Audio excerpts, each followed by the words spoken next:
Alright, so in this video we're going to talk about the different types of fatty acids. Fatty acids are one type of lipid, which are long, hydrophobic, well, they don't necessarily have to be long, but they're hydrophobic biomolecules.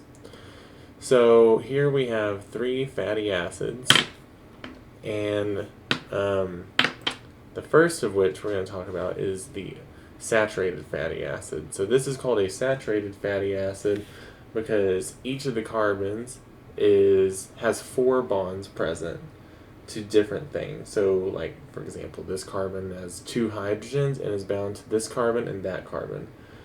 So since it's bound to 4 separate things, there's only single bonds. There's no double bonds between the carbons. So this is saturated. It's saturated with hydrogen atoms. Notice that at the very end, we have a functional group that we covered before. This is a carboxyl group at the end of the fatty acid.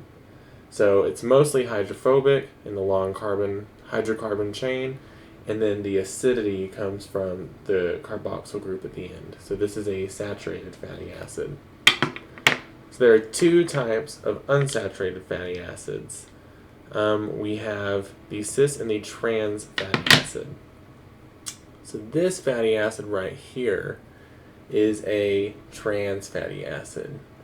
It has a double bond right here, 1 double bond, and the hydrogens are on opposite sides. So that's what makes it trans. They're opposite sides. This unsaturated fatty acid also has a double bond, but it's cis because the hydrogens are on the same side. Notice that on all the single bonds, they can twist and rotate. This is how it works in real life too. But on the double bonds, you can't rotate this, so it's stuck like that. So that's why there's an orientation of cis versus trans. So the difference between saturated, we have no double bonds, while unsaturated has double bonds. It's lacking some hydrogens. So cis versus trans, cis has hydrogens on same side, and trans has hydrogens on opposite side. Alright, so what we want to do now is we want to form a triglyceride. So to do that, we're going to need a glycerol molecule. This right here is glycerol. You have 3 carbons, and each has the same functional group on it, a hydroxyl group. We have hydroxyl, hydroxyl, hydroxyl. This is a glycerol. It ends with OL because it's an alcohol, because it has hydroxyl. So to make a triglyceride, each hydroxyl group is going to react with the carboxyl group on the fatty acid. So this is going to be a condensation reaction like we've seen before. You lose a hydrogen here, lose a hydroxyl there, and then they link. Boom. So we get 1 water. This one looks a little weird. So we do it with the other ones as well. Here's a hydrogen. Oh, this one wasn't set up properly. And we combine.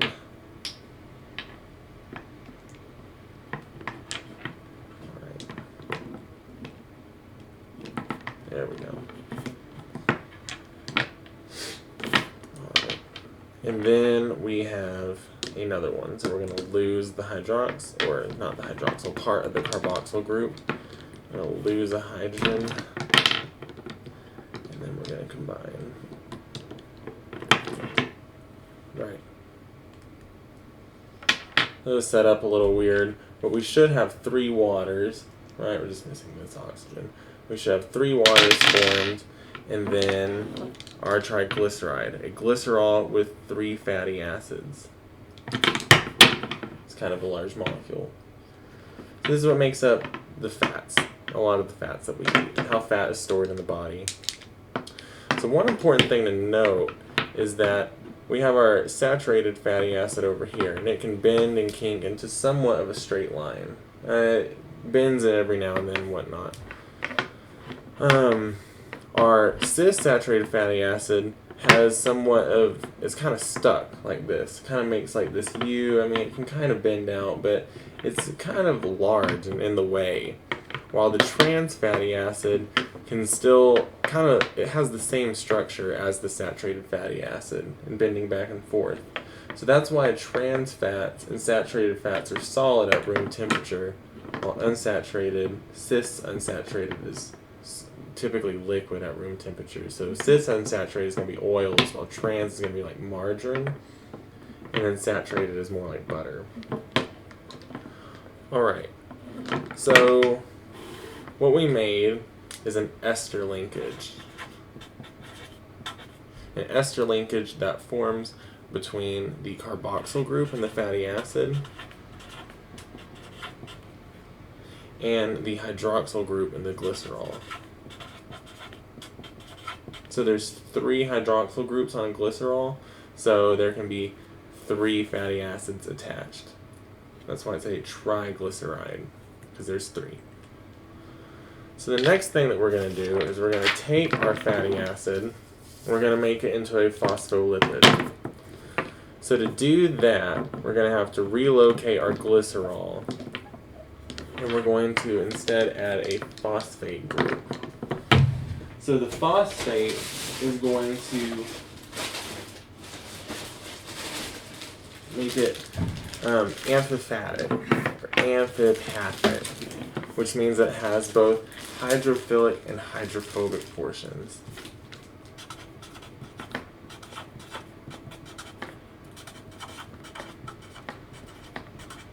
So hydrophilic, water-loving, and hydrophobic, water-hating.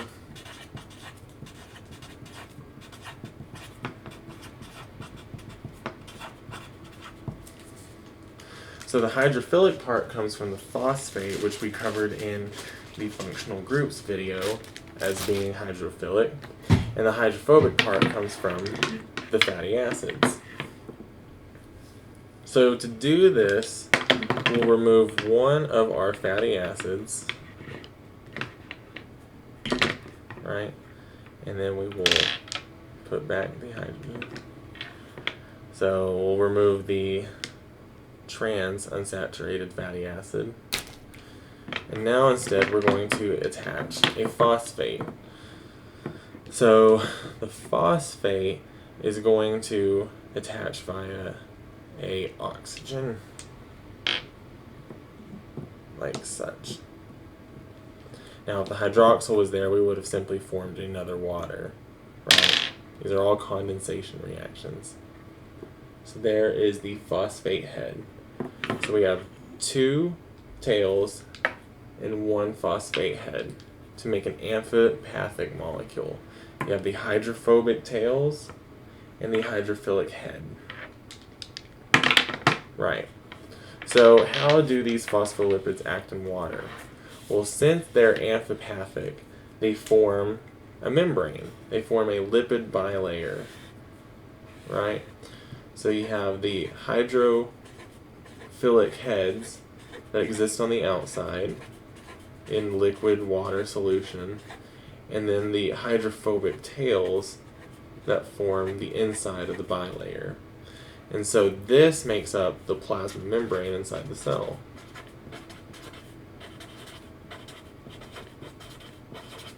Which the plasma membrane isn't found just along the outside.